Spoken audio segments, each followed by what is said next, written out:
కట్టేసి ఎందుకు కొట్టారు? అది కూడా మీ చిన్న పిల్లోడు పక్కనే ఉన్నప్పుడే కొట్టారు అని అంటున్నారు. ఏం జరిగిందమ్మా అసలు? మా ఇంటి ఆయన 50,000 అప్పు తీసుకున్నాడు మేడం ముందు. మళ్ళీ ఆ అప్పుకి ఇచ్చిందని తిరిగి లేదు. మీ భార్యని పిలుచుకుంటారా, సంతకం పెట్టించుకొని 80,000 ఇస్తాము, లోన్ వచ్చింది అన్నారు. నేను పెట్టును, నువ్వు ఎక్కడికైనా వెళ్ళిపోతే నన్నే పట్టుకుంటారని నేను అడిగినాను మా ఇంటి ఆయన్ని. చెప్తే కూడా వినలేదు. నాతో కష్ట సుఖాలు పంచుకునే దానివి అయితే నువ్వు నాకు సైన్ చేస్తావు అని అన్నాడు.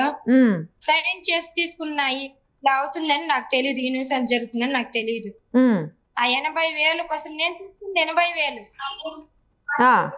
80,000 కోసం మా పిల్లల టీసీకి వస్తే స్కూల్ ఓపెన్ అయింది, అమ్మోళ్ళ ఇంట్లో చేరుస్తామని వచ్చినాను. టీసీ చింపేదానికి చూసినారు. టీసీ చింపేస్తారని చేతులు వేసి పట్టుకుంటే శారీని అంతా లాగి తీసుకెళ్లి చెట్టుకు కట్టేస్తారు. వాళ్ళ ఇంటి ముందరే రోడ్డు పక్కనే నా కొడుకు పోయి కాళ్ళు పట్టుకున్నాడు. అమ్మను పట్టుకున్న పిల్లాడిని